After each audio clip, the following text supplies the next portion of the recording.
오늘 본문은 이스라엘 백성의 모든 장로가 라마에 있는 사무엘에게 찾아갔습니다. 찾아가서 사무엘에게 뭔가 요청하거든요. 왜 이렇게 사무엘에게 찾아가서 요청하냐? 미래가 걱정되었기 때문이에요. 그동안 이스라엘의 사사였던 사무엘이 이제는 나이가 들고 늙어서 더 이상 이스라엘의 온 지역을 감당할 만큼 힘이 없었거든요. 그래서 사무엘은 대안으로 누구를 세우냐면 자기 자녀들을 세워요. 자기를 대신할 두 아들을 세웠습니다. 이 두 아들의 이름이 이래요. 그 두 아들 중에 첫 번째가 요엘이라고 지었는데, 요엘이라는 이름의 뜻이 여호와가 나의 하나님이다 라는 뜻입니다. 둘째는 아비야라고 지었는데, 이 이름의 뜻은 여호와가 나의 아버지다 라는 뜻입니다. 사무엘이 자식의 이름을 이렇게 지은 것만 봐도 어떤 기대가 있었는지 아시겠죠? 사무엘이 이렇게 지어준 이름대로 여호와를 잘 섬기고 여호와의 말씀을 따라 순종하며 살기를 바라는 마음이 그에게 있었던 거죠. 그러나 여기에 반전이 있습니다. 어떤 반전이 있냐면, 요엘과 아비야는 사무엘의 이런 간절한 바람을 저버리고 이름과 다르게 아버지 사무엘이 그동안 걸어왔던 그 삶과 다르게 사사로서 하지 말아야 할 일들을 합니다. 사사는 백성들이 잘못하면요, 그 잘못을 재판하고 시시비비를 가르쳐줘야 하는데, 이 두 아들이 어떻게 하냐면 사사로의 뇌물을 받고요, 그 뇌물을 받은 걸 가지고 옳지 않은 판결들을 하기 시작한 거예요. 그렇게 몰래 자기들끼리 했다면 어쩌면 모르겠지만 이런 사실을 장로들도 알고 이스라엘 백성들도 모두 알게 된 거죠. 그러니 미래에 대한 불안감이 점점 더 커지는 거예요. 상황이 이렇게 되자 각 지파의 장로들은 경각심을 가졌습니다. 이 위기를 극복하기 위해 분명하고 확실한 대안이 있어야 한다고 생각했습니다. 장로들이 생각하기에 지금 현재 세운 리더로는 이 시기를 이겨나갈 수 없으니까 새로운 리더를 세우는 게 가장 확실하고 최선의 대안이라고 생각했습니다.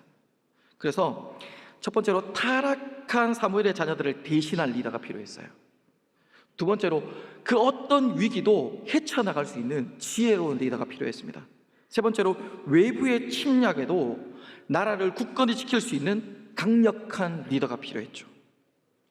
그리고 그 대안은 정말 가장 현실적이고 확실한 대안인 것처럼 여겨졌습니다.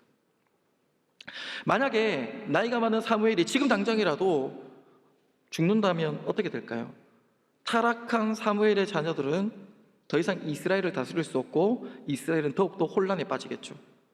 그렇지 않아도 주변 국가들이 호시탐탐 이스라엘을 노리고 있는데, 이렇게 나라가 흔들린다는 소식이 들리면 금방이라도 이 나라를 쳐들어올 것 같은 불안감이 계속해서 커지는 거예요.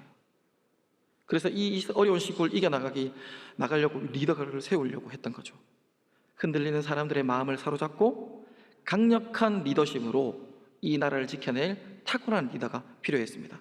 그래서 사무엘에게 찾아갔습니다. 사무엘에게 찾아가서 왕을 세워달라고, 왕을 세워 다스리게 해달라고 요청합니다. 왜냐면요, 이미 주변의 국가는 왕을 세워서 국방을 튼튼하게 하고 경제 발전도 이루고 정치와 문화를 발전시켜가고 있는 중이었기 때문입니다. 여러분, 우리도 그렇잖아요.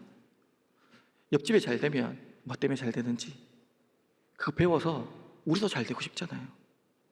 아닌 것처럼 가만히 계시는데, 아이들 학원 보낼 때 안 되는 학원에 보내시나요? 아이들 잘 가르치는 학원, 잘 세워가는 학원, 그런 것들 하잖아요. 여러분, 돈 투자할 때 망할 때 투자하세요? 잘 되는데 알아보고 이렇게 투자하잖아요.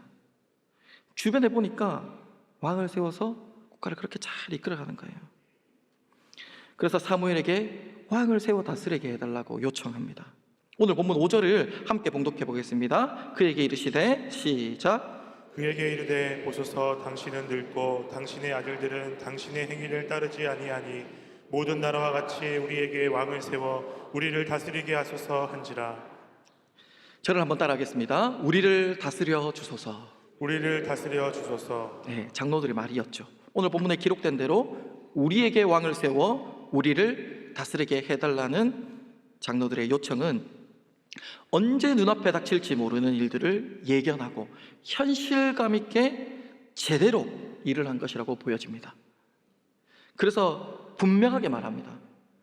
우리에게 필요한 우리의 왕을 세워 우리를 다스리게 해달라는 요청이었죠. 당시 이스라엘 장로들이 요청한 이 요구는 우리에게 필요한, 진짜 우리에게 꼭 있어야 하는 그 왕이라고 생각되어지는데, 그 이유를 오늘 본문 5절에는 어떻게 표현하냐면 이렇게 표현합니다. 5절에 기록된 말씀을 볼 때 모든 나라와 같이라고 표현합니다. 5절 말씀을 한번 더 보여주실래요? 이렇게 이야기합니다. 그에게 이르되 보소서 당신은 늙고 당신의 아들들은 당신의 행위를 따르지 아니하나니. 소망이 없다는 거죠. 미래가 없다는 거죠. 그래서 모든 나라 그들과 같이 우리에게도 왕을 세워서 우리를 다스리게 하소서. 이렇게. 아마 그들이 생각할 때 이스라엘은 모든 나라보다 뒤처진다고 생각했을 거예요. 그렇게 느껴졌을 거예요. 왜냐하면 다른 나라는 이미 왕을 세워서 정치도 하고 전쟁도 하고 전쟁에서 승리한 전리품도 취하고 그래서 땅도 넓혀가는데, 사사시대의 이스라엘은 여전히 발전도 없고 고착화되는 것 같이 느껴졌어요. 진짜 문제는 이제 사무엘이 나이가 많이 들어서 그 뒤에 대를 이어야 되는데 대를 이을 소망이 보이지 않는 것 같이 느껴지는 거죠. 그래서 그들은 지금 눈에 보이지 않는 하나님에 의해 다스려지는 것보다 눈에 보이는 강력한 왕이 나타나서 강한 리더십으로 이스라엘을 이끌 때 더 효과적으로 나라가 번영하고 안정될 수 있다고 생각했습니다. 그래서 장로들의 요구는 그동안 하나님이 세우셨던 사사가 아니라 그렇게 사사로 이스라엘 백성들을 이끄는 리더의 방식이 아니라 모든 나라와 같이 왕을 세워달라는 것이었죠. 그런데 이런 위기를 극복하기 위해서 장로들이 제시한 합리적이고 현실적인 제안을 사무엘은 반가워하지 않아요. 그래서 오늘 본문 6절에는 사무엘이 그것을 기뻐하지 아니하여라고 기록하고 있습니다. 아니, 사무엘은 장로들의 왜 이렇게 현실적이고 합리적인 제안을 기뻐하지 않았을까요? 그 이유는 아주 명백합니다. 이스라엘 백성들이 하나님의 택한 백성답게 하나님의 뜻을 따라서 삶의 방향을 결정하기보다 주변 나라들의 정치, 그들을 모델로 삼고 현실적이고 효과적인 방법으로 나라의 번영과 안녕을 기대하고 있다는 것을 알았기 때문입니다. 그러나 당시 지도자였던 사사 사무엘의 이런 불편한 모습, 기뻐하지 않는 모습에도 이스라엘 장로들은 마음을 돌이키지 않았어요. 마음이 변하지 않았어요. 그들은 기업고 하나님을 믿지 않는 나라들의 왕정 제도를 본받고자 했습니다. 그래서 장로들은 모든 나라와 같이 왕을 세워 그 왕이 자신들을 다스리도록 해달라고 요구하였습니다. 그들은 그동안 이스라엘 주변에 있는 나라들을 보니까 그들의 정치가 부러웠던 거예요. 그들이 나라가 부강해져 가는 거 보니까 그게 부러웠던 거예요. 그래서 이제는 부러워하기만 하지 않고 그들의 왕정 제도를 자신들에게도 적용시키려고 합니다. 사랑하는 성도 여러분, 이것이 그저 현실적인 대안을 제시했다기보다 그동안 그 이스라엘 백성들을 인도해 오신 하나님, 모든 만물을 창조하시고 주관하시며 만왕의 왕이신 하나님의 사랑과 그분의 직접적인 통치를 거부하고 결코 비교할 가치가 안 되는 모든 나라들의 세속적인 왕을 부러워한 것이라는 거예요. 그래서 이스라엘에게 하나님은 이렇게 말씀하세요. 오늘 본문 7절 말씀인데요, 7절 말씀을 한 목소리로 읽어보겠습니다. 여호와께서 시작. 여호와께서 사무엘에게 이르시되 백성이 내게 한 말을 다 들으라. 이는 그들이 너를 버림이 아니요 나를 버려 자기들의 왕이 되지 못하게 함이니라. 아멘. 하나님이 분명하게 이야기하죠. 하나님은 사무엘에게 아주 무섭게 이야기합니다. 모든 나라와 같이 왕을 세워달라고 하는 것은 그냥 왕을 세워달라는 말이 아니다. 그들이 나를 버린 것이다 라고 말씀합니다. 그리고 그들이 나를 버려 자기들의 왕이 되지 못하게 함이라고 분명하게 말씀합니다. 왜냐면요, 하나님은 왕을 요구하는 그들의 요구 속에 그 동기가 잘못되었다는 것을 이미 아시고 계셨기 때문입니다. 겉으로는 사무엘의 아들들이 사사의 역할을 제대로 하지 못하니까 제대로 된 리더가 필요합니다. 지금 이 어려운 시국에 미래가 불투명한데 제대로 된 왕을 세워서 이 시기를 이겨나가야 되지 않겠습니까? 하는 아주 괜찮은 제안을 하고 있지만 실제로 그들의 마음속에는 하나님을 거절하고 있는 것이 분명히 있기 때문입니다. 사랑하는 성도 여러분, 오늘 말씀을 보면 우리는 너무 잘 알잖아요. 지금까지 이스라엘을 인도하셨던 왕, 지금까지 그들을 지키셨던 왕, 지금까지 그들을 다스렸던 왕은 누구십니까? 하나님 아니십니까? 우리가 성경을 통해 그동안의 역사를 보면 알 수 있듯이 이스라엘 백성들이 지금까지 경험한 여러 가지 고난과 재앙은 단 한 번도 하나님이 잘못 인도하셨기 때문이 아닙니다. 오히려 하나님의 백성들인 그들이 하나님의 통치와 다스림을 벗어나 하나님의 뜻을 저버렸기 때문에 당하는 고통의 문제들이었습니다. 하나님은 그들에게 가장 좋은 곳으로 은혜 베푸셨지만 그들은 하나님보다 주변 나라들의 모습을 보며 그들을 동경하고 우상을 섬기고 불의한 일을 행하였던 것입니다. 오늘 본문의 이스라엘 장로들의 요청은 이런 아픔의 역사를 반복하겠다는 뜻이에요. 기어코 그들의 왕을 세워서 하나님을 대적하는, 하나님을 믿지 않는 그 악한 무리와 같은 그 모습을 닮아가겠다는 뜻입니다. 그런데요, 하나님은요, 이런 장로들의 불의한 요청을 그냥 무시하지 않으세요. 이상하게 허락해 주세요. 오늘 본문 9절 말씀인데요, 9절 말씀을 함께 봉독해 보겠습니다. 그러므로 시작. 그러므로 그들의 말을 듣되 너는 그들에게 엄히 경고하고 그들을 다스릴 왕의 제도를 가르치라. 아멘. 9절을 시작을 이렇게 하죠. 그러므로 그들의 말을 듣되, 허용해 주신다는 말이죠. 하나님은 그들에게 왕을 허락하시며 한 가지 말씀을 하시는데 다스릴 왕의 제도를 가르치라는 것입니다. 저를 한번 따라하겠습니다. 다스릴 왕의 제도. 다스릴 왕의 제도. 하나님께서는 왕을 세워달라는 요구가 자신들의 생각으로 가득한 인간적인 동기에서 비롯된 것을 아셨지만 허락해 주셨어요. 왜냐하면 하나님은 그들의 생각을 다 아시고 인간적인 왕이 세워져도 그 왕 역시 하나님이 다스리며 이끌고 가실 것을 이미 작정하셨기 때문입니다. 한 번 더요. 하나님은 그들의 생각을 아시고 인간적인 왕을 세워도 그 왕 역시도 하나님이 그를 다스리고 이끌고 가실 것을 하나님이 이미 작정하셨기 때문이에요. 그래서 그들이 세워달라고 하는 왕을 세울 것을 허용해 주시는 거죠. 그러면서 하나님께서 사무엘에게 분명하게 알려주라고 말씀하십니다. 백성들이 요구하는 왕을 허락하되 이 제도가 시행될 때 일어날 폐단들을 알게 함으로 그들이 경각심을 가지라고 말씀해 주세요. 이 경각심을 가져야 하는 이유들, 이게 오늘 본문 뒤에 11절부터 18절까지 이렇게 쭉 불의한 왕들의 내용들이 기록되어져 있거든요. 제가 이거 간략하게 정리해서 한번 말씀드릴게요. 왕이 세워지면 그 왕이 너희 아들들을 데려다가 군인으로 삼고 전쟁에 보낼 거야. 그들이 너희 아들들을 데려가가 밭을 갈게 할 거고 추수할 때 종으로 쓸 거야. 뿐만 아니라 전쟁을 해야 되기 때문에 무기를 만드는 힘든 일을 너희 아들에게 시킬 거야. 또 너희 딸을 데려다가 향료와 요리를 하는 시녀로 삼을 거다. 너희 밭에 있는 좋은 것들, 제일 좋은 것들을 갈취해 갈 거고 너희가 소출을 거두면 그 중에 11조를 그 왕이 가져갈 거예요.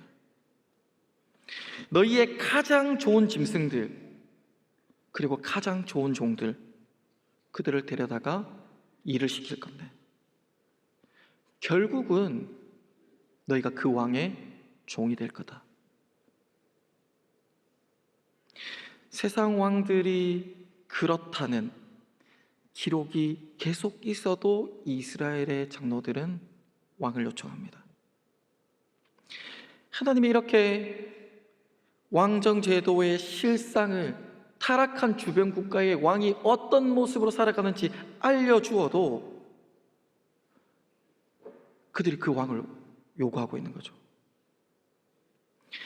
정말 하나님께서 원하시는 왕은 왕의 통치가 왕의 개인의 의지에 의해 이루어지는 것이 아니라 하나님이 주신 말씀의 법을 통해 이루어져야 하는 나라이기 때문에 사무엘은 백성들이 선망하는 왕정제도의 문제점을 가르치며 경각심을 가지게 한 것입니다.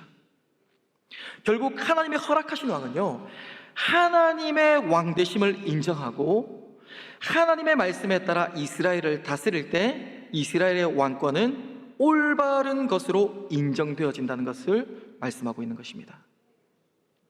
사랑하는 성도 여러분, 이렇게 해서 결국 이스라엘 백성들은 사사시대를 끝내고 왕정시대로 들어갑니다. 그래서 이들이 그토록 바라는, 그토록 원하는 왕들이 세워지게 돼요. 여러분 성경을 보셔서 아시잖아요. 이스라엘의 초대 왕 사울, 그 뒤를 이어서 다윗, 솔로몬, 분열 왕국의 여러 왕들. 이 대목에서 여러분들 곰곰이 한번 생각해 보십시오.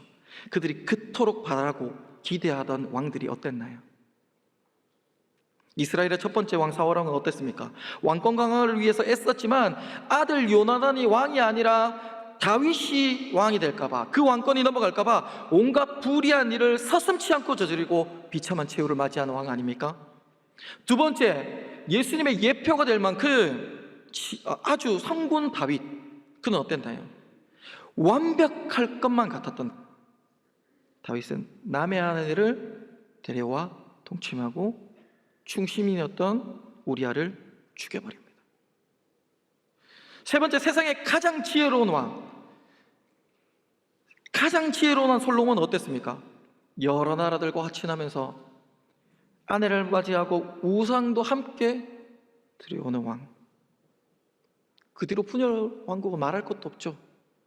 온갖 전쟁과 악한 일들. 여러분, 제대로 성공한 왕이 있었나요?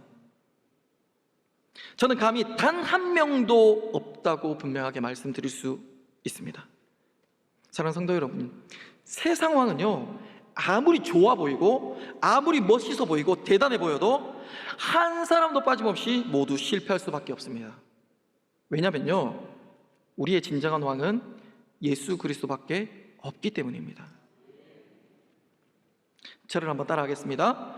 우리를 다스릴 진정한 왕 예수 그리스도. 우리 예수 그리스도가 우리의 왕이심을 아시죠? 그런 분들이 이 자리에 앉아 계시잖아요. 이미 예수님이 왕이신 걸 인정하시고 왕이신 걸 아시지만 제가 몇 가지만 제시해 보겠습니다. 왕으로 오신 예수 그리스도를 가장 잘 소개하고 있는 성경이 마태복음인데요, 마태복음에서 세 가지 정도만 제가 특징 잡아서 한번 말씀드려 볼게요. 첫 번째는 왕의 족보와 헤롯 왕이 죽이려고 했다는 사실입니다. 마태복음 1장은 족보로 시작합니다. 아브라함과 다윗의 자손 예수 그리스도의 계보라라고 하면서 예수님이 왕가의 혈통으로 나신 것을 소개하고 있습니다. 그리고 이어지는 것은 수태고지와 예수님의 탄생, 동방박사의 경배, 그리고 당시 유대의 왕이었던 헤롯 왕이 예수님을 죽이려고 그때로부터 태어난 사내 아이들을 죽여버리는 일이 일어나죠. 헤롯 왕이, 그 어린아기가 뭐라고 이렇게 아이들을 죽이겠습니까? 자신의 정적이라고 생각할 만큼 예수님은 분명한 왕이셨던 거죠. 두 번째는 찬송받으시는 예수님입니다. 마태복음 21장에 보면 예수님께서 예루살렘으로 입성하실 때 온 성이 소동할 정도로 많은 사람들이 거리로 몰려나서 종려나무와 겉옷을 길에 깔고 호산나 다윗의 자손이여 찬송하리로다 주의 이름으로 오시니여 하고 하면서 찬송하며 예수님을 높이셨습니다. 이스라엘 백성들이 그토록 기다렸던 왕을 찬송하는 소리였습니다. 세 번째로 유대인의 왕. 마지막으로 마태복음 27장에 십자가에 달리실 때 그 머리 위에는 유대인의 왕 예수라는 죄패가 붙었더라라고 기록되어져 있거든요. 예수님은 분명한 왕이셨습니다. 그런데요, 예수님은 분명한 왕으로 오셨지만 세상에 있는 왕들처럼 군림하고 압제하고 수탈하는 왕이 아니라 섬김의 왕으로 오셨습니다. 세상의 왕은 백성들을 종으로 삼고 시종들게 하지만 예수님은 먼저 섬기고 제자들의 발을 씻기셨습니다. 세상 왕은 그들을 데려다가 힘든 일을 시키면서 괴롭게 하지만 무거운 짐을 지우지만 예수님은 수고하고 무거운 짐지자들에게 다 내게로 나아오라고 하면서 그들에게 가벼운 멍에를 바꾸어 주셨습니다. 세상 왕은 전쟁에 나가서 그들을 죽게 하지만 예수님은 자신이 십자가에 내어줌이 되고 제물이 되어 주셔서 우리에게 영원한 생명을 주시는 왕이 되셨습니다. 사랑하는 성도 여러분, 미래를 걱정하며 장로들이 그토록 원하던 왕은 누구였습니까? 눈앞에 뻔하게 보이는 실패할 왕들 아니었습니까? 저는 그 장로들을 보면서 저랑 꼭 닮았다고 생각이 들더라고요. 저도 지난 시간 돌아보면 내가 왕이고 싶을 때가 많았습니다. 내가 하고 싶은 대로, 내가 듣고 싶은 대로, 내가 이루고 싶은 대로, 내가 존중받아야 할 왕이 되어서 판단하고 결정하고 싶은 왕. 가장 먼저 내 마음에서, 내 감정에서 동의가 일어나야 뭘 행하는 왕. 그게 내 가정에서, 내 직장에서, 심지어 교회에서조차도 내가 생각한 대로 되지 않으면 언제든지 분노를 표출하고 포효하는 무서운 왕이 되어 있었습니다. 우리의 참된 왕 대신 주님이 기뻐하시는 삶이 있는데도 주님을 기쁘시게 하는 것보다 나를 기쁘게 해야만 속이 시원한 왕이더라고요.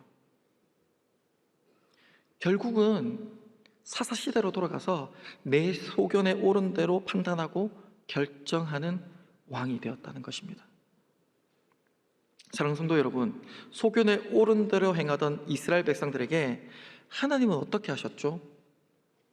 사사를 보내서 하나님의 뜻대로 사는 길, 즉 생명의 길로 인도하셨던 위대한 왕이셨습니다.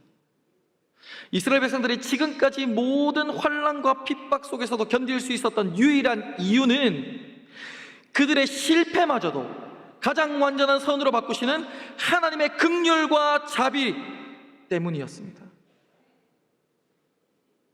그럼에도 불구하고 그들은 눈에 보이는 현실적이고 합리적인 내 마음에 꼭 드는 왕을 세워달라고 하고 있습니다.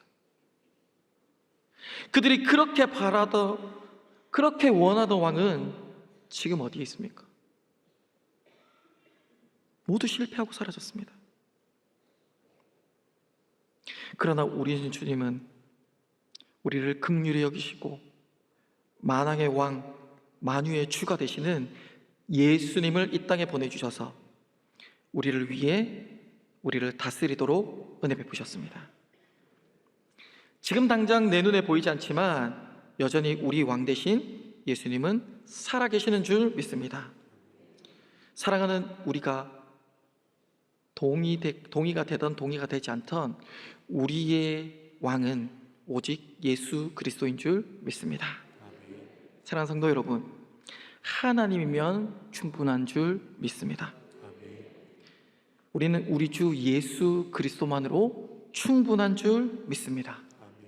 2023년을 마무리하는 12월입니다. 왕으로 우리에게 찾아오신 예수님을 기억하며 사셨으면 좋겠습니다. 그분께 우리를 다스려 달라고, 나 자신이 아니라 주님이 우리를 주장해 달라고 그렇게 고백하며 영광 돌리는 복된 성도님 되시기를 주의 이름으로 축원합니다.